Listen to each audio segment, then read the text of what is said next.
The ASUS ROG Ally is worth all the hype. Probably, I guess, depending on your experience with handheld gaming devices or gaming PCs in general, because that's what this is, a gaming PC, just handheld. And I say depending on your experience because personally it is my first actual handheld gaming device, so my review is pretty much going to be from the perspective of a first-time user and casual gamer who has always been excited for a gaming handheld. I'm sure you've seen tons of reviews on the ASUS ROG Ally and there's probably nothing new I can say. So let's see it from my perspective as I narrate my experience so far. A little heads up, I was pretty excited for this one and so far it hasn't disappointed or performed below my expectations, except for a few hiccups of course, which we'll get out of the way first. I got mine from Best Buy with the help of SureShop because Best Buy rejected all my payment methods.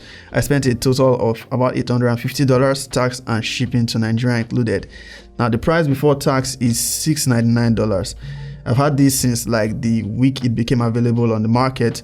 That's well over a month. I found it addictive at first, probably because I've always wanted a proper handheld gaming device, and this is my first. I was a big fan of the PSP, but back then I could not afford one, and by the time I could, well, it was pretty much outdated, including the PS Vita. And there wasn't really any proper handheld gaming devices until recently. I didn't like the Nintendo Switch because of the gaming library mostly. It lacked most of the games I liked playing. If you're also wondering why I did not get the Steam Deck, well, I was interested at first, but I'm not entirely sure what put me off really. As soon as I saw the ROG Ally though, I knew I was going to get it. It looked awesome. And while some might see the fact that it runs on Windows 11 a not so good idea, that's probably the reason I chose it over the Steam Deck. Because with Windows, the possibilities are endless. Access to not just Steam, but Xbox Game Pass and pretty much anything accessible on a PC. As for the hiccups, a lot of users have reported different challenges, but it has pretty much met and exceeded my expectations for the most part. Now I only have one problem, and that's with the speakers. They actually sound great, really good by my standards, but the right speaker developed this crackling sound shortly after I started using it. Sometimes it wasn't there, other times it's just there and it's annoying. Maybe you can hear it. Hypothetically iOS for now. Yeah, when you click the search. Yeah. The search area. But they said that it will be, I think, this one. Now I chose not to return it.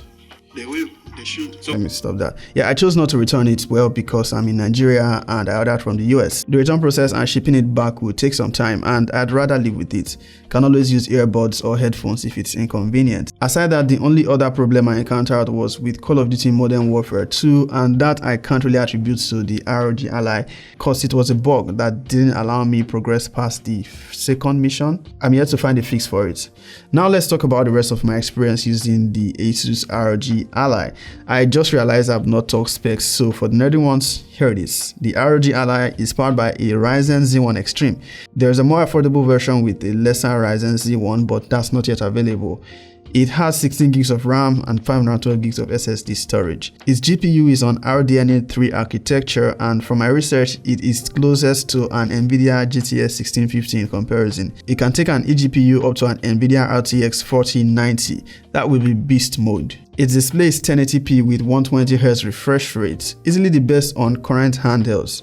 So it's quite a powerful handheld. There's no point talking about an unboxing experience because I'm sure you've seen a lot of unboxing videos at this point, so I'll just get right to it. The setup process is not the fastest, and it will come as no surprise if you are already familiar with Windows. You have to do some updates here and there, probably spending over 30 minutes to an hour getting this set up and properly updated for use. Once you're done with that, it's pretty much smooth sailing, at least for me. Armory Crate gives you an interface to manage all your games from one place, and it's set to launch automatically as soon as the device comes on. So if you intend to just pick it up and game, within like 15 seconds of hitting the power button, you are pretty much looking at your game library. The Armory Crate also gives you access to manage settings like the RGB lights on the Ally or the system's operation mode or other settings for the Ally as you see fit. I don't think out with the settings here. I've never needed to. I've explored it though. Since it runs on Windows 11, you can pretty much do anything you expect of a standard PC. The only difference here is that it's on a small screen, but you can always dock it and connect to a large external display if that's what you want. The Ally can handle it. You can also connect an eGPU if you feel like you want to get more performance out of it. Personally, I can just jump to my PS5 if I want to game on a big screen or do some more advanced gaming. This is for playing anywhere, anytime, you know, portability. Now the build is quite solid and it doesn't feel uncomfortable holding it and gaming for a few hours. The buttons are well placed and easily reachable for me. I've really never had a use case for the M1 and M2 buttons at the back of the Ally. Certainly there will be use cases for it. There are games that should be able to take advantage of it. Now you can use the right analog button to function as a mouse if you find that convenient to use. Me, I'm just fine with the touch controls. Most might complain that Windows 11 is not the most touch-friendly interface, but I find it to do just fine for what the Ally is built for, although it's not so great when you need to type sometimes. The keyboard might just not pop up, or it does and covers the input field. Now what I do when that happens is to use the keyboard from the taskbar. You can as well connect an external mouse and keyboard if that's your preference, but that sort of defeats the whole idea of portability.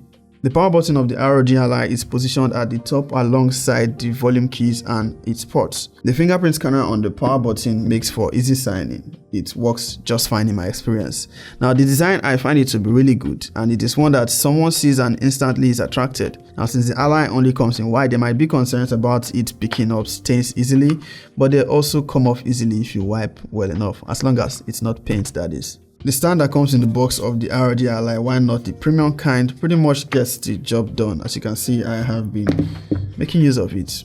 Most people would get a more standard one, but pretty much gets the job done, and I find it sufficient. The only accessory it comes with is the 65 watts charging brick, and it's the best option to charge the Ally.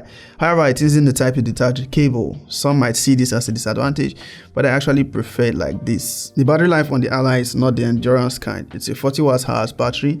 Max you likely get is about 2.5 hours depending on what game you are playing, how demanding it is. You will get significantly more battery life if you are doing basic stuff, say watching videos, maybe up to 7 hours, but I doubt anyone who gets this will be using it for anything other than gaming. Now being handheld, you probably have higher expectations from its battery, but I don't think it's bad at all. Yes, it can be better. Hopefully the next generation will offer significantly better. You don't want to be plugged in most of the time you are trying to game with this. You will however need a capable power bank to power the ROG Ally when on the go. Not just any power bank, it seems. For some reason, my Shargig 100 watt power bank does not charge the Ally. It charges other devices, just not the Ally. I had to opt for this Anker 140 watt power bank, and that did the job. I'll leave links in the description if you wish to get one. Now I think it's time to focus more on its gaming performance, so let's have it.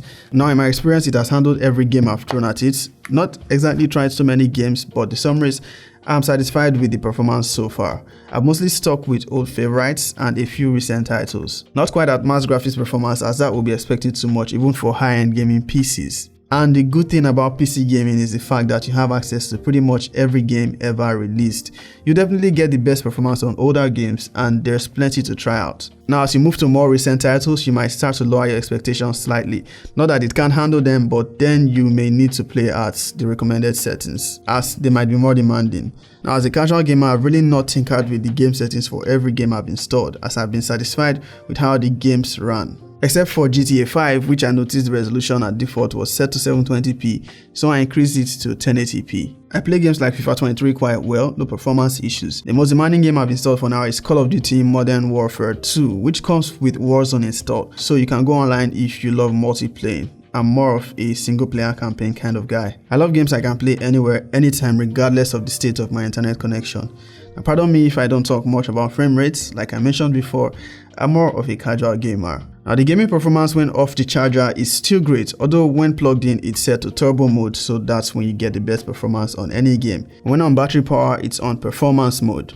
In my experience, games still run fine, at least until the battery is low. You can still set it to turbo mode on battery power, but you're definitely not getting past an hour of battery life, or maybe just a little over. The vents on the ROG Ally are positioned well enough so you don't actually feel the hot air coming out of the device while gaming. I've never really had a point where I felt like the device was heating up, nor have I heard the fans disturbing. I'd say it runs pretty quiet. The ROG Ally comes with 512 gigs SSD storage, and it can get filled up pretty fast. I don't even have up to 5 games or more than 5 games installed, and I'm already trying to manage storage. Now you have the option to use an SD card because it has a slot for it. That's the easy option, and then the option of manually upgrading the SSD. I went for the easy option after watching a couple of reviews, and I have to say I was disappointed. Now while the micro SD card option works and you can install some games to the card, you really don't want to do that, unless maybe for really light games. I moved God of War 2018 to the SD card and the experience was frustrating, whether on battery power or plugged in.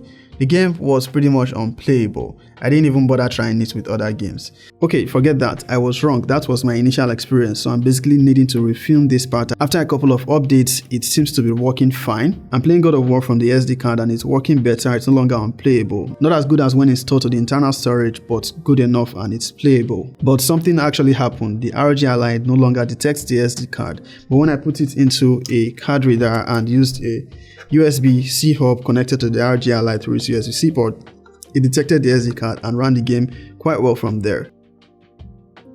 Now I've held this with me and someone sees it, they're interested, then they ask the price. Now when I say $699, they'll be like, how much is a PS5? They'd rather buy that. It is understandable, but you have to consider the fact that this isn't made to replace a console such as a PS5 or an Xbox or even a standard gaming PC. It is meant to provide you access to your favorite games regardless of where you find yourself. In one word, portability. I take this with me to bed for a few minutes of gaming just before I sleep. I sometimes even go to the bathroom with it. You can be on a flight or in transit and have some game time. You can't do any of those with a gaming console. One more thing, it can actually replace a console because you can connect it to an external display, still add an eGPU and have something more powerful. That is not to say I think the pricing is affordable though. It is expensive. I purchased a screen protector but I've not applied it. I've also picked up the travel case from ASUS, but my problem with this is that it carries just the Ally, so you can only carry this and put it in a bigger bag. It doesn't even have a strap. I prefer something that can take the Ally and probably a power bank. I got the Steam Deck one. It serves the purpose to an extent, but the openings for the analog sticks are not really compatible with the Ally. I'll leave links in the description should you want to get one. So that is basically my experience with the ROG Ally. I'll be looking forward to the next generation, or maybe another manufacturer brings something more interesting. Maybe Sony can do another PSP. Who knows? If you have the ASUS ROG Ally, how has been your experience? I'd like to know in the comments. Also, if you have any questions, feel free to share down there. Peace.